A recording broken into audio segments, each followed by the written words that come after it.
ओम शांति। आज का टॉपिक है बुराई हमसे क्या क्या करवाती है। आज हम देख रहे हैं कि छोटे छोटे बच्चे भी आज बुराइयों से इतने ग्रसित हो चुके हैं कि उन्हें खुद भी पता नहीं चल रहा है कि वो क्या कर रहे हैं। राह चढ़ते सीढ़ी का सिगरेट का एक छोटा सा पीस देखते हैं, उठा के वो पीना शुरू कर देते हैं। शराब की दुकानों पर जा रहे हैं छोटे छोटे बच्चे, तो आज देखिए कि वो इतने जीवन से परेशान है कि उन्हें खुद समझ में नहीं आ रहा कि उनका निर्णय कौन ले। और सबसे बड़ी चीज़ है कि बुराई उनके ऊपर हैवी हो रही है। बुराई क्या क्या करवाती है। पहला, हमें सोचने समझने की शक्ति को ख़त्म कर देती है। हम किसी से अगर प्यार से बात करना भी चाहें तो भी नहीं करने देगी। और फिर हम जहाँ पर प्यार से उठने बैठने का सिस्टम था भी हमारा, वहाँ पर हमारा दिल ही नहीं लगेगा।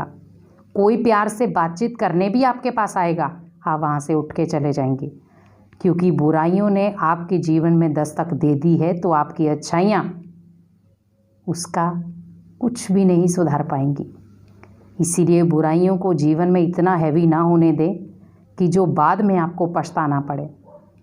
आज हम किसी का खून कर देते हैं, बहुत बड़ी बुराई है ये, क्योंकि एक छोटा सा कारण होता है, इसने मेरे को ऐसा क्यों बोला। आप सोचिए कि वो जवान की चीज़ थी तो आप जवान से उसका बातचीत कर लेते, लेकिन हमने इंसान को इस दुनिया से ही निकाल दिया। अब आप सोचिए कि क्या भगवान ने ये ला आपको दिया था? आपको तो भगवान ने ये ला दिया ही नहीं था। आज आप कितने उल्टे कर्म कर रहे हैं। चाहता तो भगवान भी आपको उठा लेता, लेकिन उसके पास समझ है कि मुझे क्या करना है और किस समय करना है। जब उस व्यक्ति की समाज में अति हो जाती है तो भगवान उसका अंत करने आता है।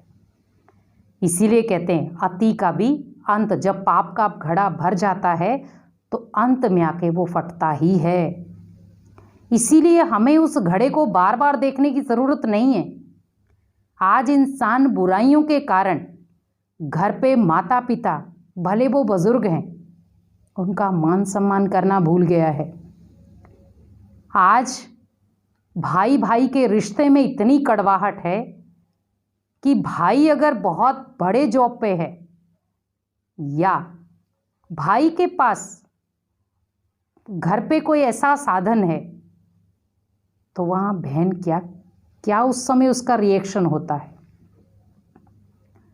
बहन भाई का रिश्ता बहुत स्वीट था और आज क्या बन गया।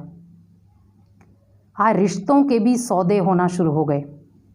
आप मेरे लिए ये करेंगे तो मैं आपके लिए ये करूँगा। आज जीवन में बहुत सारी ऐसे उतार चढ़ाव हम देख रहे हैं जो बुराइयों के कारण हो रहे हैं। समाज की दशा इतनी बदतर से भी बदतर बन चुकी है इन बुराइयों के कारण, और उन बुराइयों का कारण है हमारे अंदर की ही बुराइयां। कोई व्यक्ति उसका कारण नहीं है। आज हम लड़ व्यक्तियों से रहे हैं, लेकिन लड़ना हमें बुराइयों से था। हमारे अंदर काम, क्रोध, लोभ, मोह, अहंकार, और उसके आगे भी बहुत सारे बच्चे, ईर्ष्या, द्वेष, नफरत, घृणा, ये सब उसके बाल बच्चे हैं। अब आप खुद सोचिए, आप इंसान से लड़ रहे हैं, इंसान को मार रहे हैं, लेकिन मारना किसको चाहिए था? बुराई को। उसको तो हमने मारा ही नहीं। बुराई को हमने मारा नहीं और इंसान को हमने मार दिया। तो इंसान को अगर मार दिया तो वो तो दूसरा इंसान भी पैदा हो जाएगा वैसे ही। लेकिन अगर बुराई को मार देते तो उसको देखकर अनेक आत्माएं अपने जीवन को सुधार लेते। तो आपने तो उसको सुधारने का मौका ही नहीं दिया। तो अपने जीवन में बुराई को हैवी ना होने दे, ओनली उसको, बुराई को ख़त्म करे, ना कि इंसान को। आज जैसे दुशहरे पे हम रावण को जलाते हैं, इसीलिए सोचो वो रावण किसी और का प्रतीक नहीं है, इन बुराइयों का ही प्रतीक है। तो आज इस समय आप सच्चा दुशहरा, जैसे अभी ऐसा तो सिस्टम है भी नहीं है कि बहुत भीड़ इकट्ठी हो रावण को देखने के लिए।